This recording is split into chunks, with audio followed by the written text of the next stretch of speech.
എറണാകുളം അയ്യമ്പുഴയിൽ കാട്ടാന ആക്രമണത്തിൽ നിന്ന് ഗൃഹനാഥൻ രക്ഷപ്പെട്ടത് തലനാരിഴയ്ക്ക്. കഴിഞ്ഞ ദിവസം രാത്രിയാണ് കാട്ടാന ജനവാസ മേഖലയിലെത്തിയത്. അബ്ദുൽ നാസർ കൊച്ചിയിൽ നിന്ന് വിശദാംശങ്ങൾ നൽകും. ആ ദൃശ്യങ്ങളിലേക്ക് പോകാം. CCTV.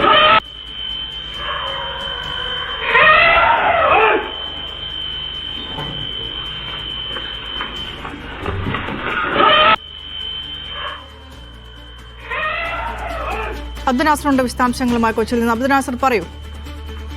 വിനിഷ, ഇത് കാട്ടാന ആക്രമണത്തിൽ നിന്നും ഗൃഹനാഥൻ തലനാരിഴയ്ക്കാണ് രക്ഷപ്പെടുന്നത്. അതായത് കഴിഞ്ഞ വെള്ളിയാഴ്ച ദിവസം രാത്രി അവിടെയാണ് ഇത് സംഭവിക്കുന്നത്. അയ്യമ്പുഴ പഞ്ചായത്തിൽ തന്നെ പോർക്കുന്നുപാറയിൽ താമസിക്കുന്ന ആന്റോയുടെ വീട്ടിന് മുന്നിലാണ് ഇത്തരത്തിൽ ആന എത്തിയത്.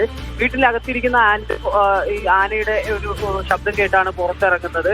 അടുത്തെവിടെ പരിസരത്ത് എവിടെ ആന ഇല്ലെന്ന് അറിയിച്ച് റോഡിലേക്ക് ഇറങ്ങിയപ്പോഴാണ് ഈ ആന തിരിഞ്ഞു ഓടി വന്നതും അദ്ദേഹം കാട്ടാനയുടെ ആക്രമണത്തിൽ നിന്നും തലനാരിഴയ്ക്ക് രക്ഷപ്പെടുന്ന ഒരു സംഭവം ഉണ്ടാകുന്നത്. ഈ അയ്യമ്പുഴ മേഖല എന്ന് പറയുന്നത് തന്നെ ജനവാസ മേഖലയിൽ കാട്ടാന ശല്യം അടുത്തിടെയായിട്ട് ഭയങ്കര രൂക്ഷമാണ്. ഇവിടുത്തെ തന്നെ കളിമംഗലത്ത് പ്രദേശത്ത് കൃഷിയിടത്തിലേക്ക് കാട്ടാന എത്തി ഒരുപാട് കൃഷി നശിപ്പിക്കുന്ന സാഹചര്യം ഉണ്ടായിരുന്നു. ഇതിന്റെ പശ്ചാത്തലത്തിൽ സ്വന്തം കൃഷിയിടത്തിലേക്ക് വാഴയും മറ്റ് ഫലവൃക്ഷങ്ങൾ എല്ലാം തന്നെ വെട്ടിമാറ്റി കർഷകർക്ക് അവരുടെ കൈകൊണ്ട് തന്നെ വെട്ടിമാറ്റേണ്ട ഒരു അവസ്ഥയെല്ലാം ഉണ്ടായിരുന്നു. മാത്രമല്ല, ഇത് അതിരപ്പള്ളി മേഖലയോട് ചേർന്ന് കിടക്കുന്ന ഒരു പ്രദേശം കൂടിയാണ് ഈ അയ്യമ്പുഴ എന്ന് പറയുന്നത്. അതുകൊണ്ട് തന്നെ ഇവിടെ നിന്നും എത്തുന്ന ആനകളെ ഫോറസ്റ്റ് കയറ്റിവിടുന്ന ഒരു മേഖല കൂടി, ഒരു പ്ലാന്റേഷൻ മേഖല കൂടിയാണ്. അതുകൊണ്ട് തന്നെ ഈ അയ്യമ്പുഴ മേഖലയിൽ ജനവാസ മേഖലയിലേക്ക് ആന എത്തുന്നത് ഇത് ഒരു കാരണമാകുന്നുണ്ടെന്ന് അറിയിച്ചുകൊണ്ട് ഇവിടുത്തെ പ്രദേശവാസികൾ ഫോറസ്റ്റ് ഓഫീസിലേക്കും അവിടുത്തെ പഞ്ചായത്ത് ഓഫീസിലേക്കും പ്രതിഷേധമെല്ലാം നടത്തുന്നുണ്ട്. എന്തായാലും ജനവാസ മേഖലയിൽ തങ്ങളുടെ ജീവന് സ്വത്തിനും എല്ലാം ഭീഷണി ഉണ്ടാകുന്ന ഈ കാട്ടാനയുടെ ഈ ഒരു പ്രശ്നത്തിൽ ഒരു പരിഹാരം കാണണമെന്ന് തന്നെയാണ് ഈ അയ്യമ്പുഴ നിവാസികളുടെ ഒരു ആവശ്യമെന്ന് പറയുന്നത്.